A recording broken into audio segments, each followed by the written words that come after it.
Question. Hi Kim, would you elaborate on the power of the spoken word and why decrees and invocations are spoken aloud? What are the mechanics? Why is it preferred to speak aloud instead of reciting the words to yourself in the mind? How does this relate to the inherent meaninglessness of words? Okay, so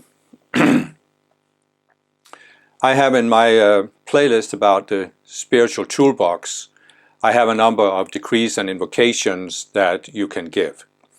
And these are meant to be given aloud. They are not meant to just be read with a monotonous voice, but you get the best effect if you put some feeling into it. With that I don't mean fear-based feeling, but you reach up to your higher self and you can actually feel there's a flow of energy coming through. And the power of the spoken word is that it creates a matrix so that energy from the spiritual realm, from your higher self, from the ascended masters, can flow through the matrix and be expressed in the 4 levels of the material world. I've explained in a number of videos. There's the highest level of vibration is the spiritual realm. The next one down is the identity level. Then there's the mental, the emotional, and finally the physical. So what we do with invocations and decrees is we invoke spiritual energy which can transform the lower energies. So for example, you can have some anger energy that is accumulated in your emotional body. And the anger energy accumulated in the collective consciousness will pull on that and make it more likely that you become angry in various situations or things don't go the way you want. That's what you see in a lot of people. And the anger energy can become so intense that you lose control. I mean, you literally lose control of your life because you are going through life being constantly angry. So you need to free yourself from that pull of the energy, and this is what the invocations and decrees are designed to do, among other things, but this is one of the primary things. And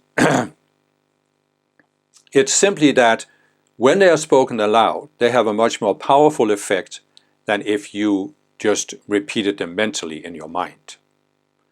And this is because, I mean, it's really, I mean, it's really simple if you understand the 4 levels of the material universe, right? You understand that things start as general ideas in the identity realm.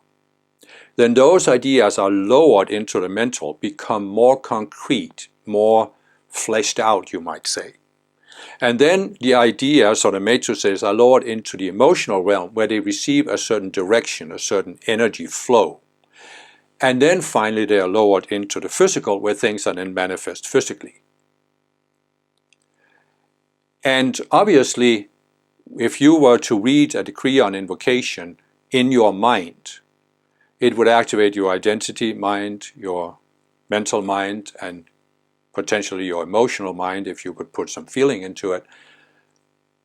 But then it would stop there. If you want the full effect, you have to bring it into the physical, and you can't do that with the mind. That's why you speak them out. This is bringing what you are calling for in these decrees and invocations into the physical. And the importance of that is, first of all, it has the most effect in terms of transforming energy, because the physical energy is the densest. But it also completes the flow from above to below. Identity, mental, emotional, physical. And that means it can flow back up. The energies can start flowing back up. And as they flow back up, they are multiplied by the ascended masters, and you can literally enter into this relationship with the ascended masters that Jesus described in this parable about the talents. 3 servants were given different numbers of talents. The master goes away, comes back, asks them to give account, and 2 have multiplied the talents, 1 had buried them in the ground.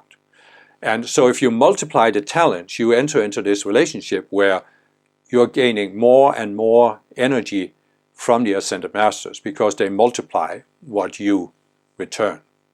And you return it by bringing it into the physical. So this is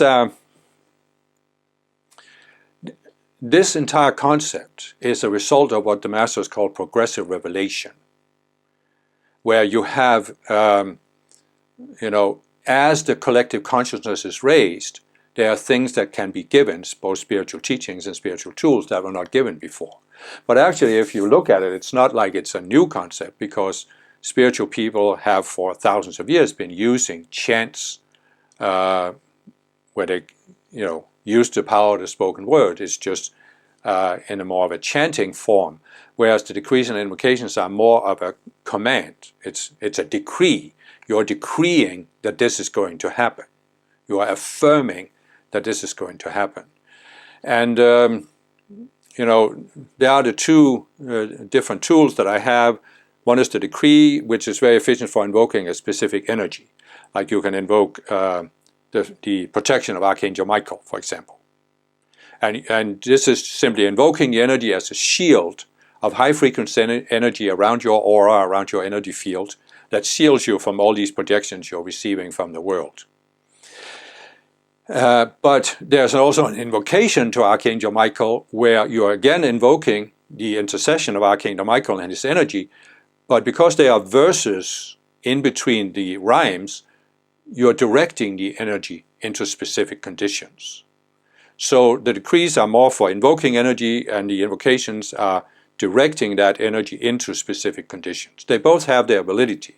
The decrees can be given faster, it can give you more of a sense of momentum, but the invocations are important also for resolving psychological aspects, the hang-ups, coming to see these separate selves. So there are of course many more invocations than I have in the spiritual toolbox section. I've just barely scratched the surface. If you go to my website, transcendencetoolbox.com, there are hundreds of invocations. There are also many of the books that have invocations for specific conditions. And so that's why it's important. Now the question says, why is it preferred to speak aloud instead of reciting the words to yourself in the mind? How does this relate to the inherent meaninglessness of words? Well, I'm not sure exactly what the questioner means with the inherent meaninglessness of words.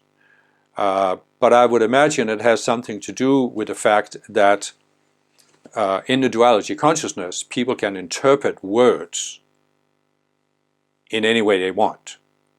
There are many different interpretations. And people, of course, interpret, you can take the Bible, for example, or people take the same Bible verses and interpret them in vastly different ways. So words can be given meaning, and therefore you could say that words are inherently meaningless, but you need to make a distinction if you say that, because words are inherently meaningless in terms of the dualistic meanings, the dualistic interpretations. And I explain in many of my videos, you have the duality consciousness, which is based on taking these relative viewpoints, and they're always in a polarity, right and wrong, true and false, and you elevate one of these relative viewpoints to being, this is the absolute truth. This is not relative, this is absolute, and all the others are wrong. And in terms of that, words are inherently meaningless, because this is something we interpret upon the words. But you can't really say that words are completely meaningless, right? I mean, glass of water. Glass and water, they're not meaningless. They refer to something that we use in order to communicate. But if I now,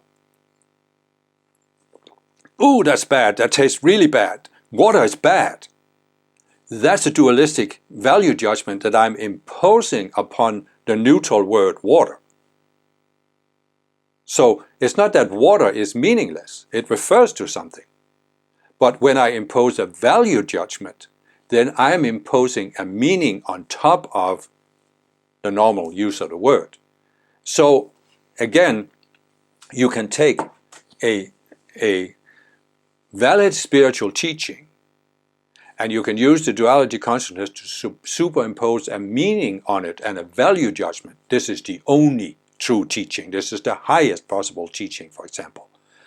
And it means that the members of our religion will be saved and all others will go to hell, for example. So that's That's adding a dualistic meaning to words. But words do have a meaning because, right now as the earth is, we can't really effectively communicate through telepathy.